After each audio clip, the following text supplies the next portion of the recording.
नमस्कार साथियों, स्वागत है आपका मेरे YouTube चैनल नर्सिंग स्कूल में। तो दोस्तों, कैसे हैं आप सभी लोग? उम्मीद है आप सभी लोग अच्छे ही होंगे। तो आरएमएल का प्रीवियस ईयर क्वेश्चन पेपर मैं आप सभी के लिए लेकर आ चुकी हूं। पिछली बार जो एग्ज़ाम में क्वेश्चंस आए थे, ये उसी का क्वेश्चन पेपर है। तो आप सभी देखिएगा किस तरीके का पेपर आता है आरएमएल में और इस बार आने के चांसेस हैं। आरएमएल लखनऊ और यूपी के जो अक्सर एग्ज़ाम्स होते हैं, क्वेश्चंस रिपीट हो जाते हैं एग्ज़ाम्स में। तो इस टेस्ट सीरीज़ को एंड तक ज़रूर देखना, शायद हो सकता है कोई क्वेश्चन रिपीट हो जाए। तो स्टार्ट कर लेते हैं जल्दी से। अगर आप चैनल पर नए हैं तो प्लीज़ चैनल को सब्सक्राइब ज़रूर कर लीजिएगा, ताकि आपके पास लेटेस्ट इन्फॉर्मेशन या अपडेट्स आ सके। तो क्वेश्चन नंबर फर्स्ट से हम स्टार्ट कर लेते हैं। क्वेश्चन नंबर फर्स्ट में लिखा है, which of the following is a term for removing a piece of body part to examine it for the diagnosis. यहाँ पूछा गया है कि इन चार ऑप्शन में से वो कौन सा टर्म है जिसको यूज़ किया गया है जब हम किसी बॉडी के पीस को या पार्ट को रिमूव करते हैं, उसको एग्जामिन करने के लिए और किसी डिजीज कंडीशन को डायग्नोज करने के लिए। तो आपका राइट आंसर है बायोप्सी। बायोप्सी एक ऐसा प्रोसीजर है जिसमें हम बॉडी के पार्ट या टिश्यू को लेने के बाद एग्जामिन करते हैं और उसका डायग्नोज करते हैं डिजीज कंडीशन का। Option number is B is right answer. Next question जो है आपका, in females the onset of puberty is marked first. जो ऑनसेट ऑफ प्यूबर्टी है फर्स्टली जो आपको नोटिफाइड होगी, ऑप्शन नंबर बी थलार के TPM।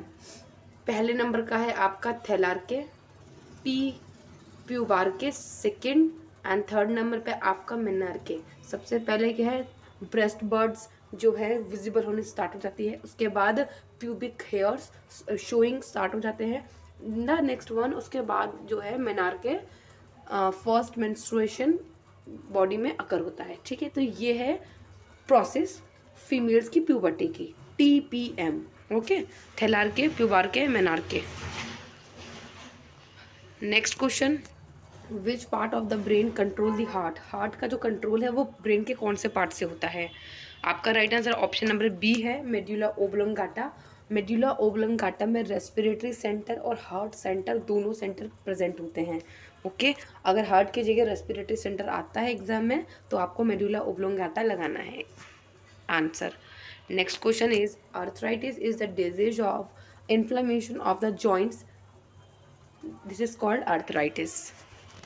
Next is, the night blindness is caused due to deficiency of vitamin. Night blindness में क्या होता है, जो कलर्स हैं आपको अंधेरा होते होते ही शाम को जो कलर्स हैं उस पर चेंजेस आने लग जाते हैं रेड एंड ग्रीन कलर में, जिसे हम नाइट ब्लाइंडनेस की कंडीशन बोलते हैं, जो कि विटामिन ए की डेफिशिएंसी की वजह से प्रेजेंट होता है बॉडी में।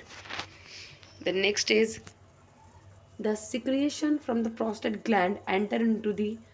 जो प्रोस्टेट ग्लैंड के सिक्रेशंस होते हैं वो पूछा है कौन से पार्ट में एंटर होते हैं बॉडी के। आपका right answer option number C है, यूरिथ्रा में एंटर होते हैं। प्रोस्टेट ग्लैंड यूरिथ्रा से कनेक्ट होती है, यूरिथ्रा में जो सिक्रेशन जाते हैं और उसके थ्रू आउट होते हैं बाहर। The next question is, in the menstrual cycle lowering of which hormone cause menstruation.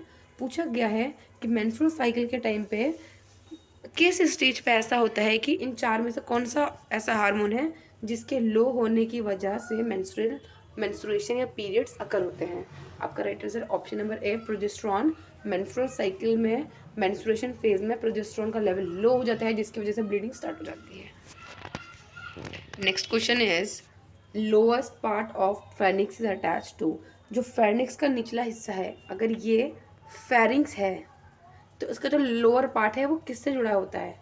Hide bone, larynx, trachea, none of the above. And right answer is option number B, larynx जो है Phoenix के lower part से attach होता है।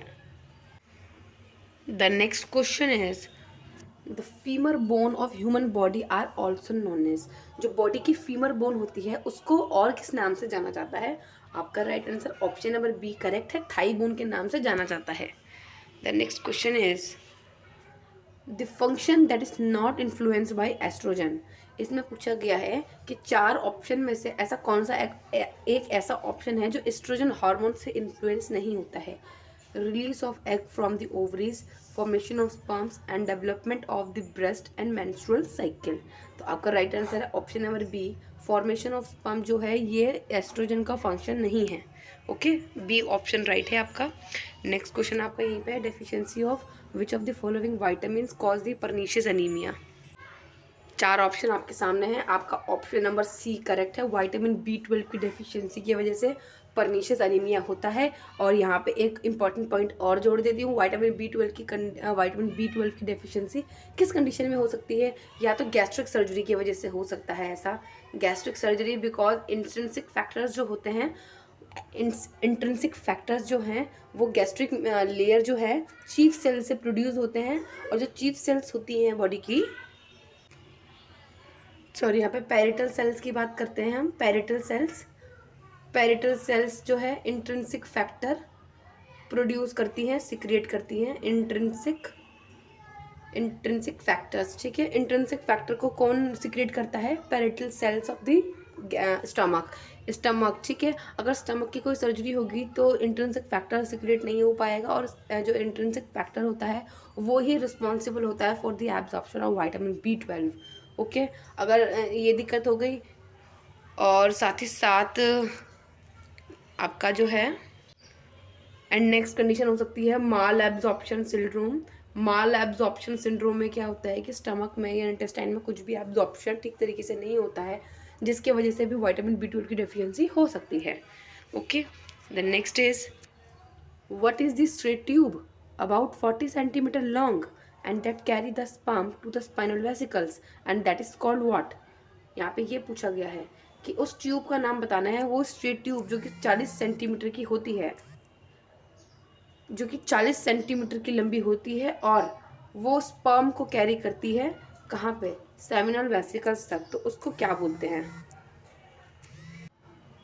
तो आपका right answer जो है option number C, vas deferens. Okay, option number C, vas deferens आपका राइट आंसर है। Okay, the next question is the appendix is located in. जो अपेंडिक्स है वो कहाँ लोकेटेड होता है? आपका राइट आंसर है option number D, right iliac fossa. 4 आपके पास है, ये आपका है लेफ्ट, ये है आपका राइट, ठीक है। राइट लोअर क्वाड्रेंट को बोलते हैं राइट इलियाक फोसा, यहाँ पे अपेंडिक्स की लोकेशन होती है। The next is hemicolectomy. Hemicolectomy results in. अब हेमिकोलेक्टमी का मतलब हम समझते हैं, हेमी का मतलब हाफ एंड कोलोन एक्टमी मतलब removal, half colon removal is known as hemicolectomy. अब आपको ऑप्शन नंबर बी आपको दिख रहा होगा, removal of half of colon, hemicolectomy is removal of half of colon. The next is heparin is the form of. Heparin की बात पूछी गई है, हेपेरिन क्या है? 4 ऑप्शन आपके सामने दिख रहे होंगे, आपका ऑप्शन नंबर बी करेक्ट है, क्योंकि हेपेरिन एक एंटीकोगुलेंट है। Okay, the next one is oxytocin. Oxytocin क्या है? 4 ऑप्शन आपके सामने है, आपका ऑप्शन नंबर सी करेक्ट है, responsible for stimulation of uterus.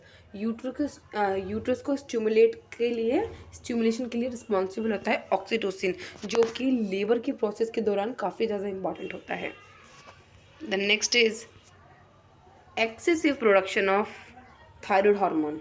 अब थायराइड हार्मोन का एक्सेसिव प्रोडक्शन होगा तो उस कंडीशन को हम क्या बोलेंगे? आपका राइट आंसर है hyperthyroidism. Hyperthyroidism is excessive production of thyroid hormone. Next is Graves disease. What is Graves disease? Grave disease is autoimmune disorder. This is the autoimmune disorder of thyroid gland. Other name for the vasectomy. अब यहाँ पे वैसेक्टमी का मतलब आपको पता होना चाहिए। Vasectomy is the option number C is right, sterilisation, male sterilisation, ठीक है। वैसेक्टमी जो है मेल स्टेरिलाइजेशन होती है, एंड फीमेल की होती है tubectomy. The next question is the term azoospermia. Azoospermia refers to. अब एजूस्पर्मिया का मतलब आपको बताना होगा, और आपका right answer option number C, no sperm production. जब कोई भी स्पर्म का प्रोडक्शन नहीं होगा तो उस टर्म को हम बोलेंगे azoospermia, absence of sperm production. Next is secretion from the prostate gland enter into the dash. अब प्रोस्टेट ग्लैंड का जो सिक्रिएशन होगा वो कहाँ एंटर होगा? Option number C, urethra. Urethra में एंटर होगा secretion. The next is length of male urethra. Male urethra की लेंथ पूछी गई है, 4 ऑप्शन आपके सामने है, राइट आंसर आपका है 18 से 20 सेंटीमीटर मेल यूरिथ्रा की लेंथ होती है। Next question is excess urine output is known as. जो एक्सेसिव यूरिन आउटपुट है उसे हम क्या बोलेंगे? polyuria. Polyuria is excessive urine output more than 2000 ml per day. Next is body dialysis और हीमोडायलिसिस. एक तो है ब्लड डायलिसिस और सेकंड है हीमोडायलिसिस. हीमोडायलिसिस, हीमो मतलब ब्लड एंड डायलिसिस मतलब फिल्ट्रेशन. ठीक है, तो ये किस लिए होता है? ये आर्टिफिशियल किडनी. अब डायलिसिस को हम एक तरीके का आर्टिफिशियल किडनी भी बोल सकते हैं, क्योंकि ब्लड डायलिसिस उस कंडीशन में होता है जब किडनी अपना काम करना बंद कर देती है, ब्लड को प्यूरिफाई करना बंद कर देती है और वेस्ट प्रोडक्ट को बाहर रिमूव करना बंद कर देती है. तो उस कंडीशन में जो है डायलिज़र के थ्रू डायलिसिस करना होता है किडनी फेलियर पेशेंट्स का. Okay, the next is oral contraceptive pills. The oral contraceptive pills can have. अब पूछा है ओरल कॉन्ट्रासेप्टिव पिल्स के अंडर में कौन से हार्मोन्स कंटेंट होते हैं. आपका ऑप्शन नंबर सी करेक्ट है, क्योंकि उसमें एस्ट्रोजन एंड प्रोजेस्टिन होता है एंड साथ ही साथ किसी टैबलेट में प्रोजेस्टिन ओनली भी होता है. तो काफ़ी तरीके की जो ओरल कॉन्ट्रासेप्टिव पिल्स है मार्केट में अवेलेबल होती है, सबके कंटेंट अलग अलग होते हैं. तो इसलिए क्वेश्चन में सिर्फ सीधा पूछा है कि ओरल कॉन्ट्रासेप्टिव पिल में क्या क्या होता है. तो ऑप्शन नंबर सी आपका करेक्ट है. सी करेक्ट है क्योंकि 1 और 2 दोनों बोथ आर राइट.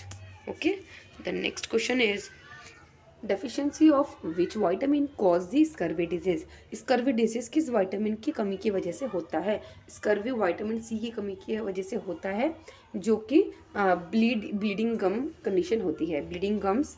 ठीक है, scurvy. Okay, the next question is voluntary muscles are contained इन.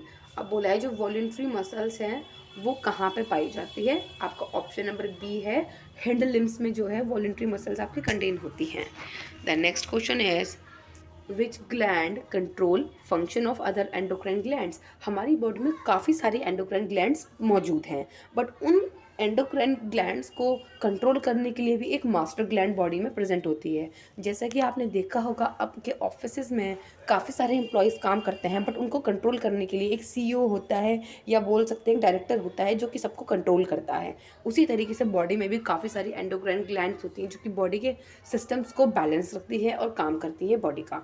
ठीक है, अब उनको कंट्रोल करने के लिए एक मास्टर ग्लैंड होती है जिसे ऑप्शन नंबर डी राइट बोलते हैं, pituitary gland. Pituitary gland is also known as master gland which is responsible for the functioning of other endocrine glands. Okay, the next question is which part of reproductive system act as birth canal and passageway from the cervix to the outside of human body. यहाँ पे पूछा गया है reproductive system का ऐसा कौन सा part है जो कि बर्थ कैनाल की तरह यूज़ की जाती है या किसी पैसेजवे के रूप में यूज़ की जाती है, जो कि सर्विक्स से स्टार्ट होती है और आउटसाइड ऑफ ह्यूमन बॉडी में ख़त्म हो जाती है. तो उसको हम बोलेंगे, आपके 4 ऑप्शन है, ये रहे. आपका राइट आंसर है वजीना. वजीना एक बर्थ कैनाल है और पैसेजवे है for the foetus. Okay, next question is the protein deficiency disease in the children. अब प्रोटीन डेफिशिएंसी की डिजीजेस पूछी गई है जो कि आपका ऑप्शन नंबर डी राइट है, because both 1 and 2 kwashiorkor and marasmus जो है प्रोटीन डेफिशिएंसी डिसऑर्डर्स हैं. Okay, the next is night blindness is cause due to deficiency of vitamin A. The next question is which structure connect the muscle to the bones. यहाँ पे पूछा गया है कौन सा स्ट्रक्चर है इन 4 ऑप्शन में से जो कि मसल्स को बोन्स के साथ अटैच करके रखता है स्ट्रांगली. वो है आपका option number D, tendons. Tendons help करती है मसल्स को बोन के साथ कनेक्ट करने में. The next is father of modern epidemiology. Father of modern epidemiology is John Snow. Option number B is right. काफ़ी ज़्यादा क्वेश्चन पूछा जाता है ये. Father of epidemiology John Snow. Next question, all of the following are included in epidemiological triad. अब आपको पता होना चाहिए ट्रायड का मतलब कोई 3 चीज़ है ट्रायड. ठीक है, अब इसमें 4 ऑप्शन है. अब आपको ट्रायड बताना है कि इन 4 में से कौन सा एक ऑप्शन गलत है जो कि ट्रायड में नहीं होता है. आपको बता दिया जाए, पहला है एजेंट, सेकंड है होस्ट, ठीक है, तीसरा है इन्वायरमेंट. ओके, तो इकोनॉमी जो है आपका ट्रायड के अंडर में नहीं आता है. आपका ऑप्शन नंबर बी राइट है, option number B economy. Next question, which of the following all disease eliminate from India except one. यहाँ पे बोला गया है इन 4 ऑप्शन में से कौन सी एक ऐसी बीमारी है जो इंडिया से एलिमिनेट नहीं हुई है और बाकी की जो है एलिमिनेटेड हो चुकी है इंडिया से। आपका right answer option number C है, because maternal neonatal tetanus eliminate हो चुका है। स्मॉल पॉक्स और पोलियो भी हमारे इंडिया से एलिमिनेट हो चुका है, बट स्टिल लेप्रोसी की केस जो है 1 case in 10,000 population per year आ ही जाते हैं। ठीक है, the next is which disease are eradicate from the world. अब वर्ल्ड की बात है, पहले इंडिया की बात कर रहे थे, अब वर्ल्ड का पूछा है कि कौन सी बीमारी जो है वर्ल्ड से इरेडिकेट हो चुकी है। आपका ऑप्शन नंबर डी राइट है, both A and C, because smallpox और पोलियो वायरस का सेकेंड टाइप जो है पूरे वर्ल्ड में इरेडिकेट हो चुका है। The next question is in which type of prevention given health education. अब पूछा है, यहाँ पे 3 टाइप की प्रिवेंशन दे रखे हैं और अब इन प्रिवेंशन में पूछा गया है कि हेल्थ एजुकेशन किस स्टेज प्रिवेंशन में देना होता है।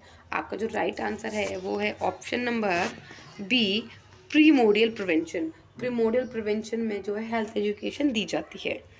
The next is use of contraceptive, vaccine, immunization, marriage counseling and use of helmet are included in which type of prevention। तो ये सब जो है किस टाइप के प्रिवेंशन में इंक्लूड होते हैं पूछा गया है।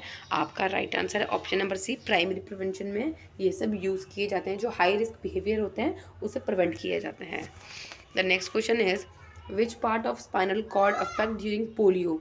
पोलियो के दौरान स्पाइनल कॉर्ड का कौन सा पार्ट इफेक्ट होता है। आपका ऑप्शन नंबर सी राइट है, because anterior motor parts and posterior sensory part दोनों ही अफेक्ट होते हैं स्पाइनल कॉर्ड के, जिसकी वजह से एक्यूट फ्लैसिड डिजीज या पैरालिसिस बेबी में या बच्चे में होता है। The last question is the vaccination terms are given by. जो वैक्सीनेशन टर्म दिया गया है वो किसके थ्रू दिया गया है। Option number B, Edward Jenner ने वैक्सीनेशन टर्म दिया था। ठीक है, बट जो वैक्सीनेशन की थ्योरी थी जो पूरा कंप्लीट था वो लुइस पास्चर ने दिया था, बट वैक्सीनेशन टर्म जो आपका राइट आंसर है वो है एडवर्ड जेनर। तो आई होप आपको जो ये सारे कॉन्सेप्ट क्लियर हुए होंगे। थैंक यू सो मच दोस्तों वीडियो को एंड तक देखने के लिए। ऐसे ही RML के अदर एग्जाम्स की तैयारी के लिए चैनल को दिखते रहना और चैनल को सब्सक्राइब भी कर लेना ताकि आपको अपडेट टाइम से मिल सके। थैंक यू सो मच दोस्तों, तब तक के लिए goodbye and take care.